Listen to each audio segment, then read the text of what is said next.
It unfolded in slow motion. Grace Mitchell, the quiet new girl, stood frozen. Then she saw them reach for her. Two big guys, average quarterback types, cornered her in the back of the class. One hand reached up and clamped around her throat. The other crossed off the door. Her breathing hitched. Phones sprang to life. And then, the world held its breath as Grace gripped the first boy's wrist and twisted. A bone cracked. He crumpled. Behind him, another bully staggered backward, clutching his arm. No words, only stunned silence. It looked like she snapped, but nobody saw how long she'd been breaking. Torn shirt, a promise whispered over a grave 6 months ago. A dojo floor at midnight. A girl's tear-streaked face hidden behind a dumpster. Before we dive in, drop a comment and let us know where you're watching from. We'd love to hear from you. And if you think the Bullies has every right to humiliate the girl, comment your reasons below.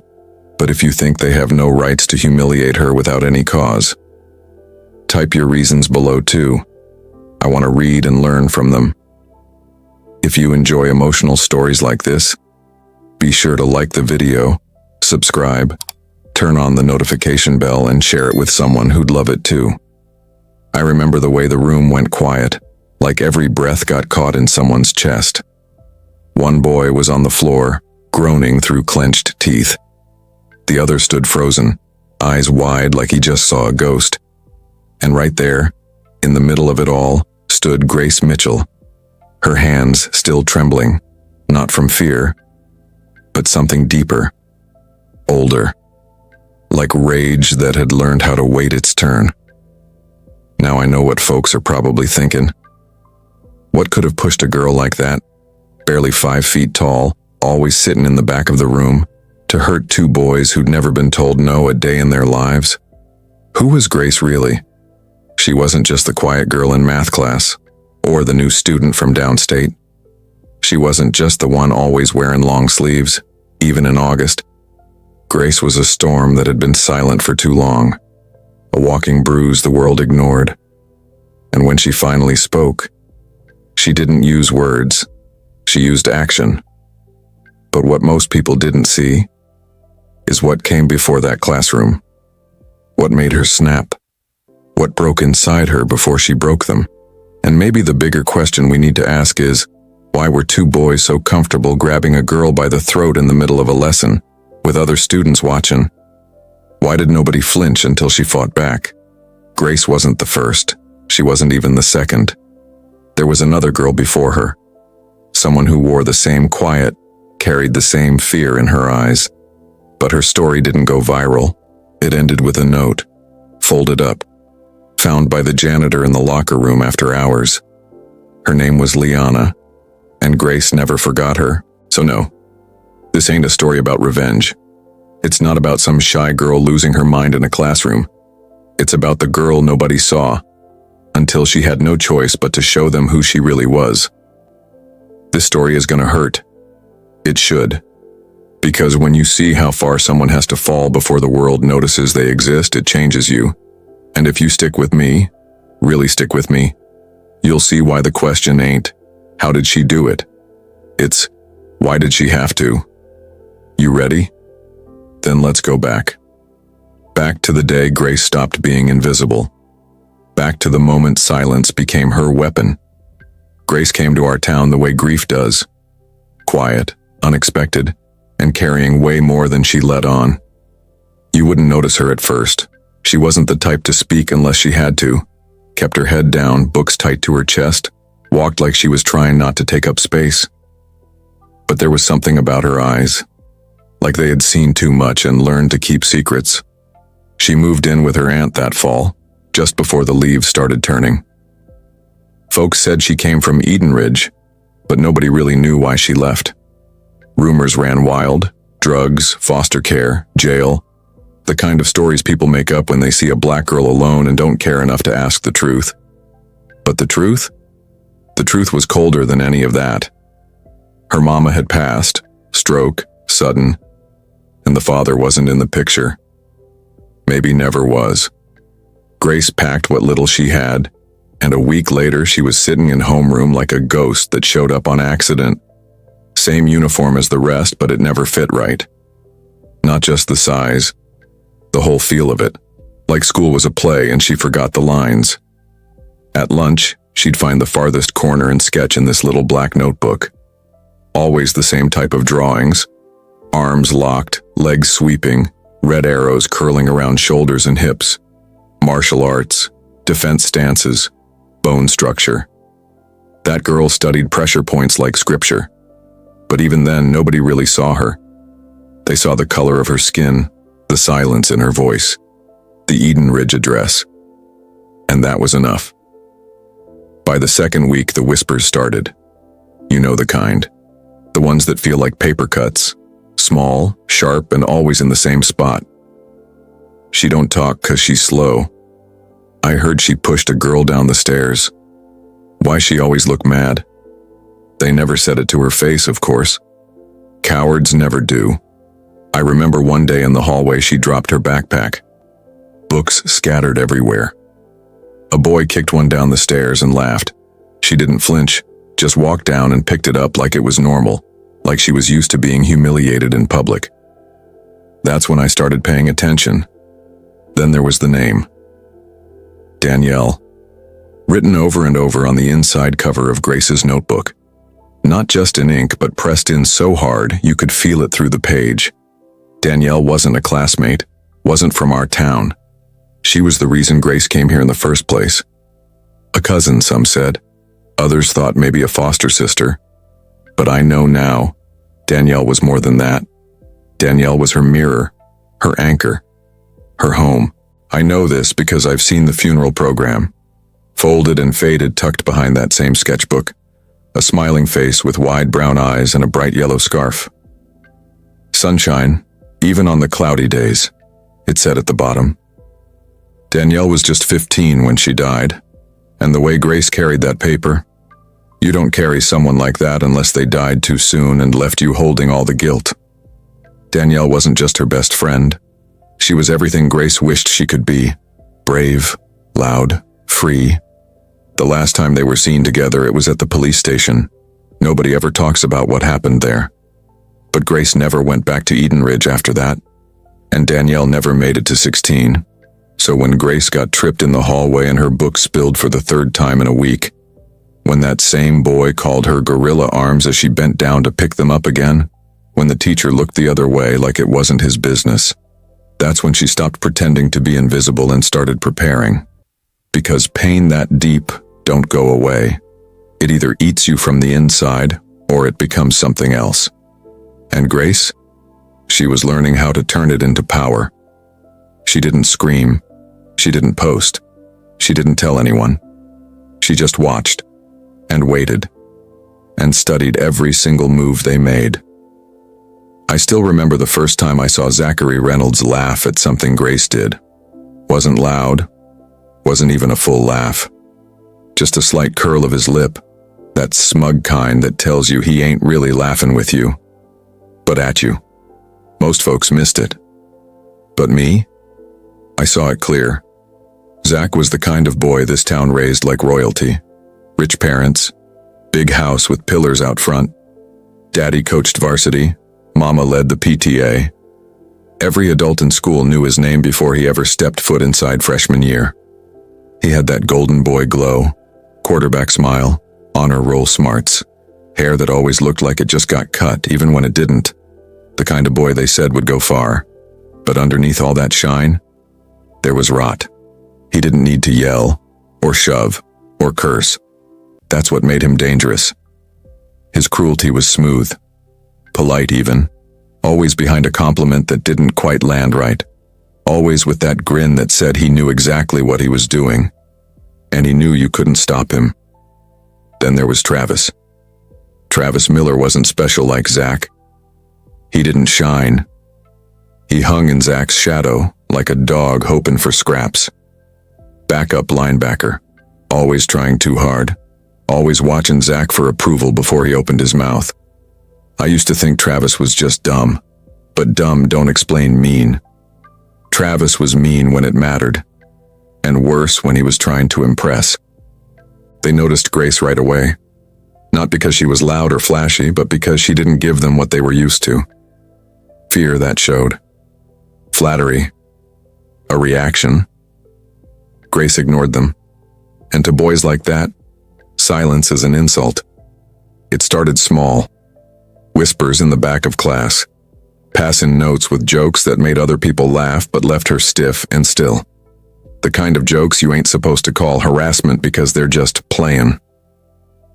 One day she opened her locker and found a banana peel shoved on top of her books. Another, her seat was covered in glue. They called it harmless. Boys being boys. But I saw it for what it was. The slow sharpening of a knife. And then there was the party. October. Football win. One of those nights where everybody who mattered got invited. Grace wasn't one of them, but somehow, her name showed up on a fake group text. Directions to a house she didn't know, time she didn't ask for, and a lie that someone wanted to apologize. She showed up, and they laughed. Someone had poured beer over a chair and told her to sit there. When she didn't, Travis called her too good for the team. Zach? He just smiled. Said she was no fun. Then he dared her to take a shot. Just one. Said it'd make her feel welcome. She left, didn't cry, didn't scream. Just walked out like her bones were carrying more than her weight. Now here's what most folks don't know. This wasn't Zach and Travis's first time. 3 years back, Danielle, Grace's best friend, stood up in front of a crowd and called them out. She wasn't subtle. Told a teacher what they were doing to girls behind the gym. Told her friends not to laugh at their jokes anymore. The principal called it misunderstandings. Parents called it teen drama. Danielle got transferred. They said it was for her safety. 3 months later, she was gone. They said it was suicide. Pills. A note no one would read out loud. Grace never spoke her name out loud in school again. But I saw the way her hand shook when Zach walked by. Saw how she flinched when Travis threw his backpack on the desk behind her. She remembered. And when the whispers turned into cornered hallways, when the laughter followed her to the girls' bathroom, when her locker got spray painted in red marker with a word I ain't never gonna repeat out loud, that's when she stopped reacting altogether. But she never stopped watching. She started wearing different shoes, the kind with thicker soles. Her knuckles started showing calluses. Her notebooks had more diagrams than words. And when I caught her in the gym late one evening, hitting the punching bag like it owed her something, I knew. She wasn't scared no more. She was preparing. See, people don't understand what it takes for a girl like Grace to stay quiet that long. What it takes to swallow pain day after day and still walk to school like nothing happened. That ain't weakness. That's survival. And by the time they grabbed her throat in that classroom, they didn't realize they were already the ones trapped. She wasn't the prey anymore. She'd become the consequence. There are some things in life you don't talk about, not because they don't matter, but because they matter too much. Things so heavy they press against your chest when you breathe, and the only way to carry them is to pretend you ain't. That's what grief does. It teaches you to wear silence like armor. Grace didn't say a word about Danielle after the funeral. Not to her aunt, not to the school counselor, not even to herself. But grief has a way of finding cracks. And one day, it spilled out where no one could see, in a cold corner of Eastview Memorial Park, underneath a crooked headstone with Danielle's name carved shallow. It was just her and the wind that day. I know because I was there, across the street, sitting on that old metal bench where the paint been peeling for years. I watched her kneel down, her fingers tracing the stone like she was memorizing every line. Her shoulders were trembling, but her face was steady. She didn't cry. She just whispered something. And I'll never forget the way she stood up after, like she'd left the part of her that used to be scared right there in that dirt. She made a vow that day. Quiet. Unseen. But real. No more silence. Not for Danielle. Not for herself. From that moment on, everything changed. Grace didn't fight back with words or fists, not at first. She fought with patience, with strategy, with every hour nobody was watching. See? While Zach and Travis were busy flexing in locker rooms and making jokes in the lunchroom, Grace was moving different. She started staying late after school, saying it was study hall, but it wasn't. She was going underground. There's this gym on the edge of town. Don't look like much from the outside, and just a rusted roll-up door and a cracked sign that don't even light up anymore. But inside, that place breathes sweat and scars. Ain't no yoga mats or smoothie bars, just concrete floors, chain-link cages, and the kind of people who know what it feels like to lose something and still wake up swinging. That's where she found her coach. A woman built like a storm, tough, lean, quiet. She didn't ask questions, didn't care where Grace came from or why she was there. Just pointed at the mat and said, "Show me." And Grace did.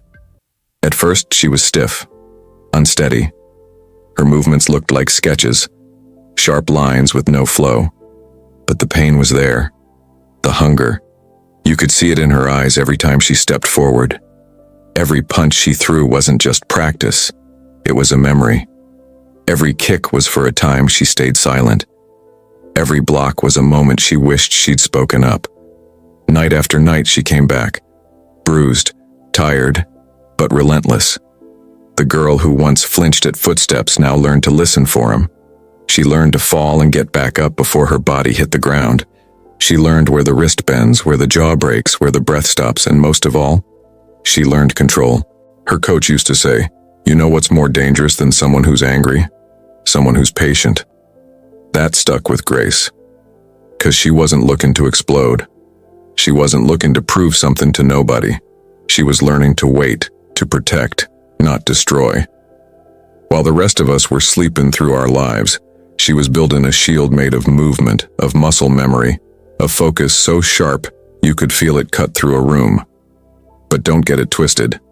She wasn't training to be a hero. She was just trying to survive. And maybe, just maybe, make sure nobody else had to bleed for being different. There was one night, late December, she showed up to school with a gash across her eyebrow just barely hidden behind her hair. Folks thought maybe she fell, or maybe she'd been jumped. But she didn't say a word. Just sat through class, taking notes like nothing happened.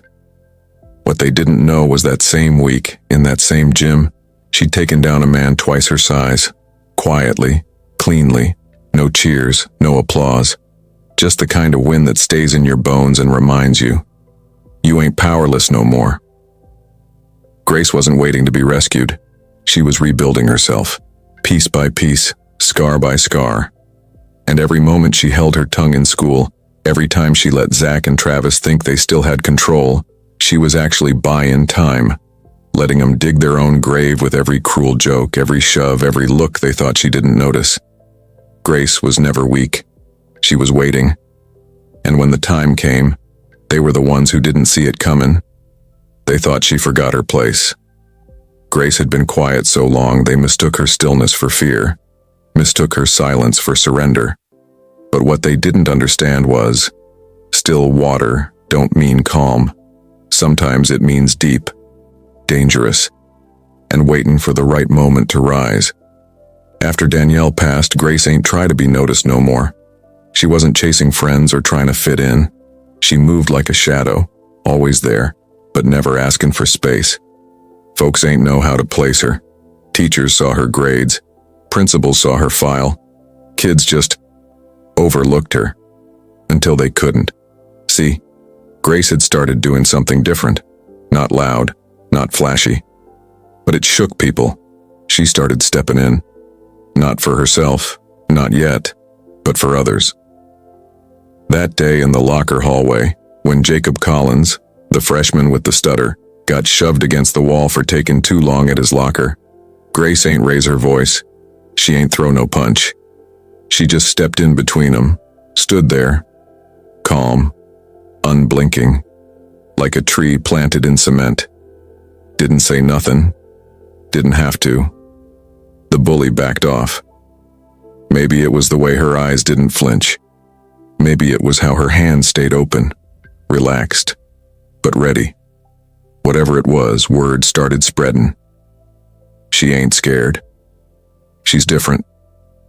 And just like that, Zachary Reynolds noticed. Thing about folks like Zach, they don't like what they can't control. All that charm, all that status, all them Sunday smiles. That's just decoration. Underneath, it's always the same. Fear of losing power. And Grace? Grace was taking it back one quiet moment at a time. So he started small, trying to rattle her. A smile held too long. A hallway bump that felt too deliberate. A joke with her name in it. Just loud enough to hear, but soft enough to deny. But Grace never flinched, never broke, just kept moving. And that's when Zach made a mistake. He stopped playing.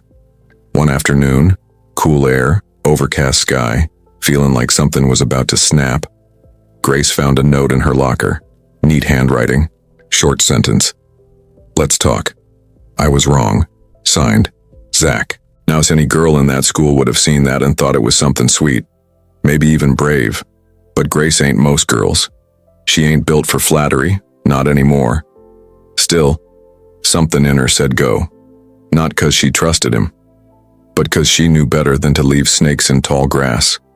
He told her to meet him in room 3B, that old social studies room teachers only used when they needed silence for calls. Grace went. Not 'cause she expected an apology, but because she was tired of watching shadows move in silence. She stepped inside. Empty classroom. Chairs still up on desks. Blinds half drawn. And then, click. Door shut behind her. She turned, saw Travis. Big frame, wide stance, that same dumb grin he wore when he followed Zach around like a stray dog looking for scraps. Then came the footsteps. Zach. Confident. Relaxed. Wearing that grin that ain't reach his eyes. And in that moment, I swear to you, the air in that room went thick, like it knew what was coming. Grace didn't speak, didn't move. She just watched. Then Zach stepped in close enough that she could smell the mint on his breath, the cologne covering something sour underneath. He said something she didn't repeat later. Maybe it don't matter. But what did matter was what he did next. He reached out. Slow. Wrapped his hand around her throat. Pressed. Travis shifted behind her, blocking the door. And then Zach leaned in close and whispered something else. You're next. Just like your little friend. Now, time don't always move like it should. Sometimes it slows down. Freezes. Right then in that stillness, Grace closed her eyes. She didn't cry, didn't scream. She just breathed. Long. Slow. Like she was back in the gym again, counting seconds, grounding herself. Her fists never clenched. She didn't swing. But something inside her shifted and I felt it. Because this wasn't just about Zach or Travis. This was about Danielle. About every girl who was told to keep quiet. About every kid who was made to feel small. About every time Grace stayed silent when she should have stood. Her breath came steady now. One breath. Two. Then, the fight wasn't fair, but it was never meant to be. You ever have a moment where everything just stops? Not like freeze frame Hollywood slow motion. I'm talking about soul slow. Like your spirit steps outside your body and watches the world crumble piece by piece, real quiet like. That's what happened in that classroom. Time didn't move forward, it folded. Grace stood there, this small black girl with nothing but breath in her lungs and pain in her chest. And she didn't flinch. She didn't beg. She didn't shake. She let his hand sit on her throat for just a second longer. And then, with a twist of her waist, calm, precise, like she'd practiced it in her bones 1,000 nights over, she grabbed Zach's wrist. Both hands. She didn't shout. She didn't warn. She snapped. That's the only word I got for it. Because 1 second Zach was wearing that smug look he always wore when he thought he had the upper hand. And the next, he was screaming. High-pitched, uncontrolled, bone-cracking scream. She stepped into the pivot like it was muscle memory, not vengeance. His wrist bent in the wrong direction and the whole room heard it. That sick pop sound. The the kind of sound that don't echo off walls, it sinks into skin. He dropped like a bag of bricks. His knees hit the floor. His mouth opened like he was going to say something, but no sound came out but pain. That's when Travis came at her. And I mean charged. Big boy. Football frame. Fast. But Grace ain't wait. She turned, grabbed the collar of his hoodie, shifted her weight and flipped him, clean over her back, like she was flipping a page in a story that had gone on too long. He hit a desk. Hard. Rolled to the ground, groaning. That room. It wasn't a classroom no more. It was a moment in history. Every kid in that room froze, mouths open, phones in the air. You could hear the buzz of the ceiling lights, the hum of the vending machine outside in the hallway, the sound of shoes squeaking from a gym class down the corridor. But inside that room, just breath. Heavy, stunned, ragged. And Grace? She didn't move. She didn't say a word. She stood over two boys who had ruled that school like they were untouchable, and just stared at the floor like she was seeing something no one else could see. And maybe she was. Maybe it was Danielle. Maybe it was every time she walked those halls and heard laughter turn to whispers. Maybe it was every moment she kept her head down when she wanted to scream. Whatever it was real. Phones started rolling. You could hear someone whisper, "Oh my God," over and over again. You could hear another girl crying in the corner. And one boy, I think his name was Eli, just dropped his phone and backed out the door like he saw a ghost. Because that day, in 27 seconds, Grace rewrote the entire food chain. She ain't asked for justice. She took it. She ain't start that fight. But she finished it. And when the teacher finally came back, panicked and wide-eyed, Grace didn't run. She didn't protest. She just turned, walked to the nearest wall, and leaned her back against it like it was a bench she'd earned the right to rest on. Now, a lot of folks say, well, violence ain't the answer. And yeah, maybe it ain't. But sometimes, when the questions have been bullets, and silence has been survival and pain's been passed around like notes in a classroom, sometimes the answer gotta shake the room to be heard. That footage? It went viral before the school bell even rang. You know how fast word moves in a high school. You sneeze wrong and it's a TikTok. So imagine what happened when a girl like Grace, the quiet one, dropped two boys who thought they were kings. By fourth period, kids from other schools was sharing it. By the end of the day, news vans were circling, and Grace ain't said nothing. She just sat in the principal's office, still breathing steady, still grounded, still silent. Like the storm had passed and all that was left was the truth, raw and visible and undeniable. Before we go on, I want you to sit with that. Really sit with it. How would you feel if that was your daughter, your niece, your sister? What would you have done if someone wrapped their hand around your throat and called it a joke? If you saw your best friend bullied out of existence and everyone just moved on, what would you do? Before we continue, drop a comment and let us know where you're watching from. We'd love to hear from you.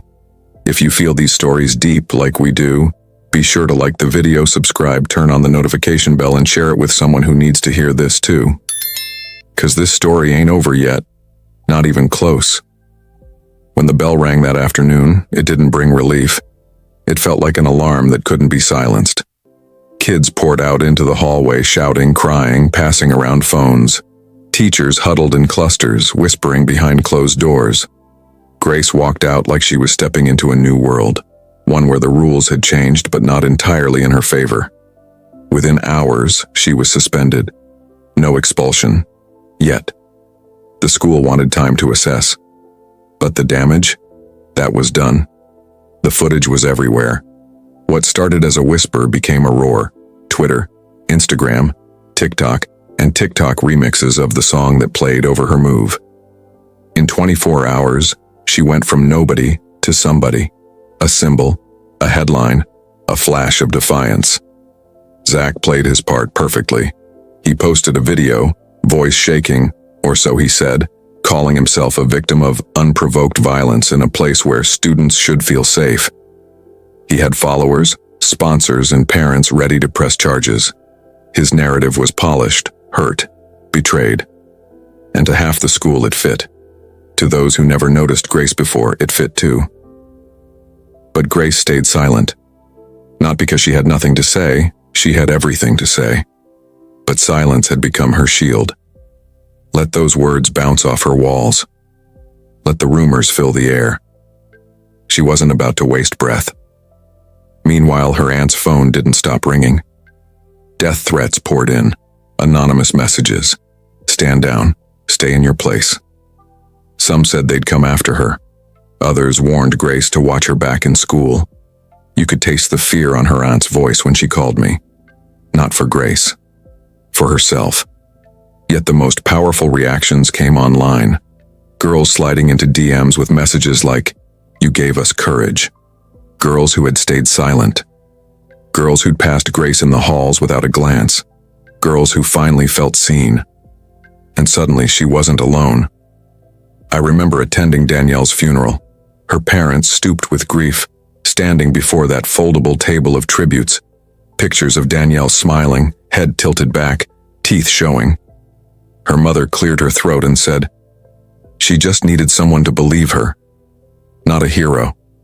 Not justice. Just belief. That ache. It stung me again, seeing it mirrored in Grace's aunt, in those messages from strangers, in the buzz that surrounded the name Grace Mitchell. The contrast was brutal. Danielle's death whispered injustice, a voice unheard in halls and offices. Grace's moment was a shout, broadcast across screens. Yet underneath both stories lay the same wound, kids pushed to the edge, desperate to be seen, desperate to be heard. Inside the house that night, a single glow from a phone lit Grace's profile. Videos of her move, one after another. No applause track, no music. Just the sound of plastic desks shattering under bone and flesh. Each clip ending with her turning away, ghost-like in her anonymity. I felt my chest tighten, not pride, not anger, sadness. Because what happened in that room was not victory, it was survival, it was necessity. And even as the rest of the world tried to label it as power, Grace didn't feel powerful. She felt tired, exposed, haunted. I thought of Danielle's parents again. What that funeral felt like. The unbearable shock, the ache of meaninglessness. What if they'd seen Grace that night? What would have changed? Could that grief have shifted before the darkness swallowed her? That question, that ache, was why Grace stayed silent. Some nights the TV was still on, playing news about the video. Grace sat beside her aunt, eyes locked forward, but somewhere past the screen, watching, absorbing the moment, wondering where it would lead, wondering if belief could ever heal what silence shattered. And while some saw a viral moment, others saw a call to action, a spark. Because when someone like Grace steps up, not for fame, not for revenge, but because enough is enough, it lights something in all of us. The halls may remain broken, the offices may keep calling it a code of conduct violation, but beneath those labels, something shifted. A line was crossed. A truth was told. And for the first time since before that funeral, I felt like someone was finally listening. After the dust settled, the school tried to sweep it all under the rug. The principal summoned Grace, her aunt, and me. He offered support, but his eyes told another story, like he was protecting the school's image, not Grace's life. I felt my stomach twist. When the weight of his gaze landed on her bent shoulders, I knew silence was the weapon they chose. But silence would no longer be enough. That evening at the underground gym, Grace walked in, feet heavy, eyes red-rimmed. Her coach offered no words, just handed her water. The same coach who'd seen her break herself down and build herself back up. Anna, fierce and steady, decided to speak up, but not with a name, with a voice recorder in her jacket. Anna's voice crackled through in court transcripts later, her description of Grace's transformation, her quiet battles, The bruises she covered up with long sleeves. She spoke in fragments. Just enough. That wasn't what rattled me. What rattled me was what came later. Anna's words leaked online. Anonymous. But real. Then came the recording from a party Zach hosted after the video went viral. A clip, grainy but unmistakable. Zach's voice dripped with arrogance. Yeah, we shut her up like the last one. Laughter. The kind of laughter that didn't need a punchline. You heard it and realized the joke was on you. Grace watched that clip freeze her worst fear. Confirmation. The world heard it too. Suddenly, the story wasn't hers alone. It was every girl who had ever been gaslit into doubting her pain. The police stepped in, not because the school opened up, but because public pressure became too loud. Investigators came with clipboards and cameras, asking questions she kept begging her heart not to answer. Every question felt like stepping toward a bruise no one else could see. And that's when she spoke. Not to reporters, not to social media. She spoke on video, eyes straight to the camera, voice calm but heavy. I didn't fight to win. I fought to survive. Her words hit the silence like a wave. This wasn't a statement. It was a lifeline. For herself and for everyone who had believed quiet meant weakness. Then came the twist nobody saw coming. What if Danielle's end wasn't a mistake? What if her transfer was the start of something darker? What if that note she left behind didn't tell the whole story?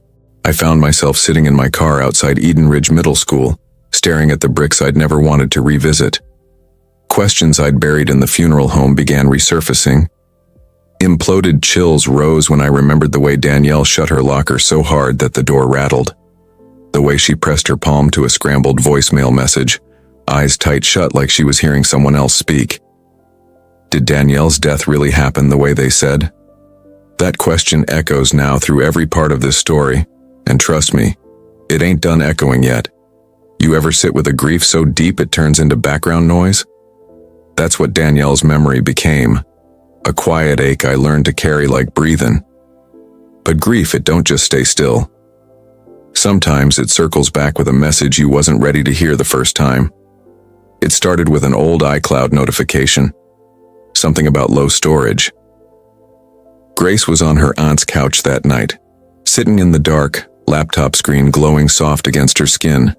She was trying to distract herself, clicking through files, trying to clean out space, just trying to breathe. That's when she saw the shared folder, labeled, "For later." Danielle's name sat on it like a whisper in the dark. Ain't nobody knew it existed. Not me, not Grace, not even her own parents. But inside, there were recordings. Audio. Dozens of them. Some dated back 6 months before her funeral. Others were more recent, right up until 3 days before she passed. Grace clicked the first one. What we heard changed everything. You could hear a locker slam, some laughter, then Danielle's voice, shaky but steady, naming names. Zach, Travis, Mr. Lorne from the administration, one of the coaches. She was documenting it all, day by day, blow by blow, not just the bullying, the silence, the way complaints got lost, the way teachers told her to just keep her head down. She was building a case, alone. I remember listening with tears that didn't come easy.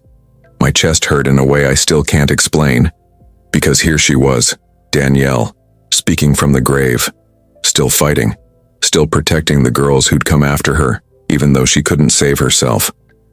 One recording shook me down to my soul. Danielle's voice was clearer this time. Like she knew she might not get another chance, she said, "If anything happens to me, don't let them tell you it was all in my head. I got names. I got receipts. They don't get to win." That broke something open in me. We weren't just dealing with bullies, we were dealing with a system that fed on silence, that let charm and money wipe blood off their hands. Grace's aunt, Miss Lila, didn't hesitate. She called Anna, Grace's coach, and together they marched to the press. They didn't wait for permission.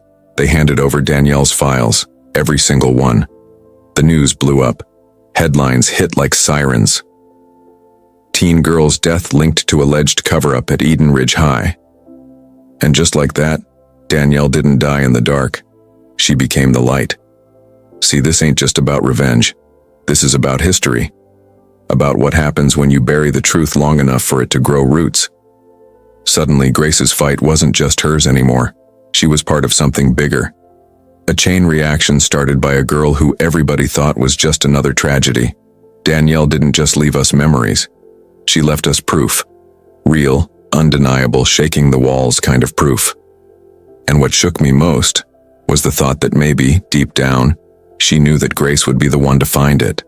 Maybe she trusted her silence with someone who wouldn't let it go unanswered. That night, I sat on my porch listening to cicadas cry into the dark, and I asked myself, how many other girls got folders we'll never find? How many voices are still trapped in drafts, unsent emails, deleted voicemails? How many Danielles are still waiting on someone to be brave? Grace didn't ask to be the one. But fate don't ask permission when it picks you. So when the world turned its head and asked why didn't anyone speak up sooner, Grace looked straight through the camera and said, "We did. Y'all just never listened." Let that sit with you. And ask yourself, if it was your daughter, your niece, your sister, would you have heard her? Or would you have just kept scrolling? Before we move on, drop a comment below and tell us what you think. If Danielle was here today, what would you say to her? And if you still with me, still feeling this story in your chest, do me a favor, hit that like button, subscribe, and turn on that bell. Because what's coming next? It's bigger than all of us. I never thought I'd live to see a courtroom become a place of healing. But that's exactly what it felt like the day Grace stood up in front of a judge, the school board, and a crowd so quiet you could hear a soul breathe. The courtroom wasn't fancy. Worn carpet, cheap fluorescent lights, old air vents rattling like they were tired too. But that room held history now, and pain, and truth. Grace didn't dress like no warrior that day, no armor, no black belts.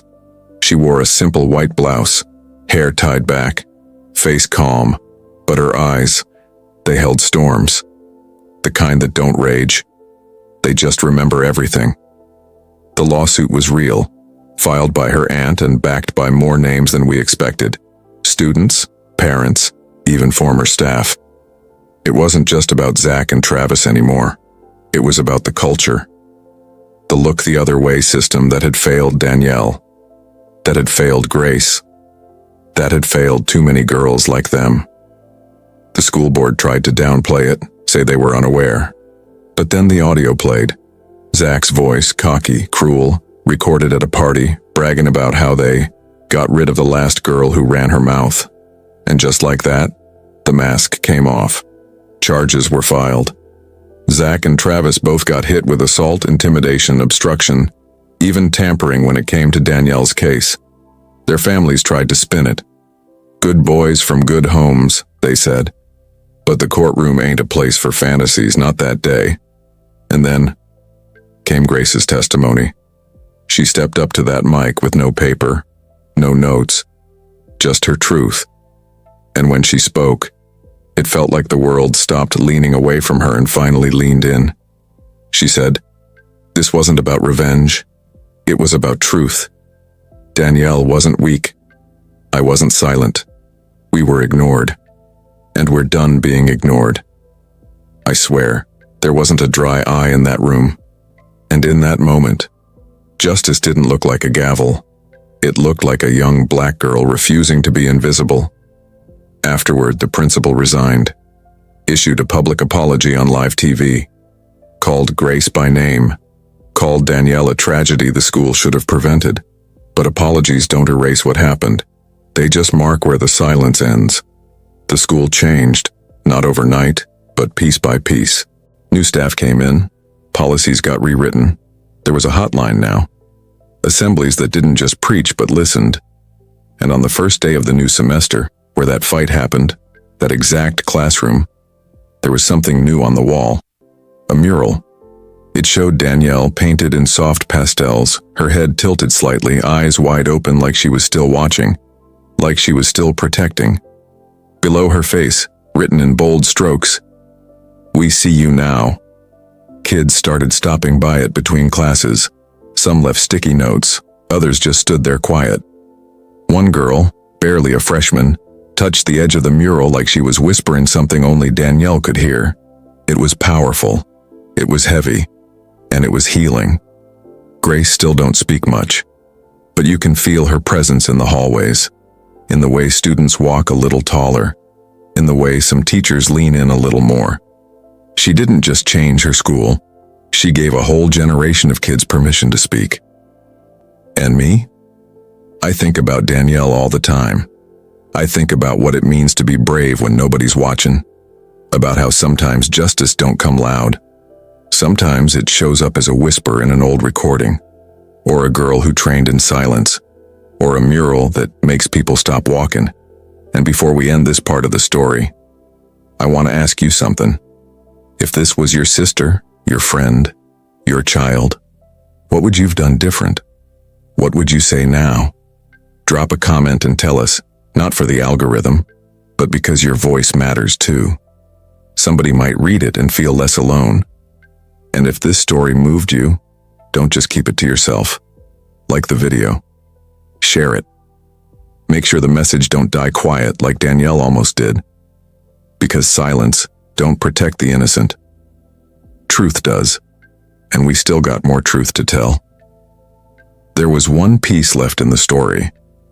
One thing Grace never spoke about to anyone, not the courts, not the reporters, not even her aunt. A moment she kept locked away like it was too sacred, too heavy for this world to carry. It was a video, a message left in Danielle's iCloud, not labeled, not time-stamped, just sitting there like it had been waiting for the right time to be heard. The day after the mural was unveiled, Grace finally opened it. Danielle was sitting on a bed, messy hair, hoodie too big for her shoulders, cracked phone camera catching her in soft evening light. Her eyes looked tired, but not weak. Tired like someone who's seen too much and still chooses to care. And in that message, she didn't talk about fear. She didn't beg for help or scream about what happened. No. She looked into the camera and told Grace to live. Not just survive, not just fight, but live. She said, "You always thought I was brave, but real bravery? That's choosing joy when the world gives you reasons not to. Promise me, don't just carry my pain, outgrow it, outlive it." That broke Grace in a different kind of way. Not with grief, but with release. Because that's what survival sometimes looks like. Letting go of vengeance so you can finally hold on to life. Years passed. The fire of it all faded from headlines, like they always do. But Grace didn't disappear. She started showing up at schools, community centers, safe spaces where kids felt invisible. And she stayed. She didn't come with long speeches or warnings. She just listened. Sat down with girls who reminded her of Danielle, boys who reminded her of Travis but still had a chance, kids who didn't know they were worth protecting. Grace became a counselor, not the kind with a clipboard and office hours, the kind that remembers your name, that remembers your scars, that helps you name your pain without shame. One day somebody asked her why she chose this path, why she didn't just walk away and start over. She looked at the mural of Danielle, now replicated in centers across the state, and said, "I couldn't save her, but I made sure she was never silenced again." And that's what justice sometimes looks like. Not a headline, not a courtroom win, not a broken wrist, but a quiet girl, years later, standing beside someone else's pain and saying, "I see you, I won't leave." Because justice don't always wear a badge. Sometimes it's just a girl who's had enough. And now I want to ask you, if you had been in that classroom, what would you have done? Would you have looked away, pulled out your phone, or stood up for someone who never had a voice? Was justice really served, or did the system just react because it got caught? Leave your thoughts in the comments below. Somebody might read what you write and feel less alone. And if this story touched you, if Grace's journey, If Danielle's voice still echoes somewhere in you, don't let it end here. Share it. Like the video. Subscribe. Turn on the bell so you never miss stories that matter. Because what happened in that classroom, that was just one story. But wait till you hear what happened in the next one. And this time, it wasn't just a school that turned its back.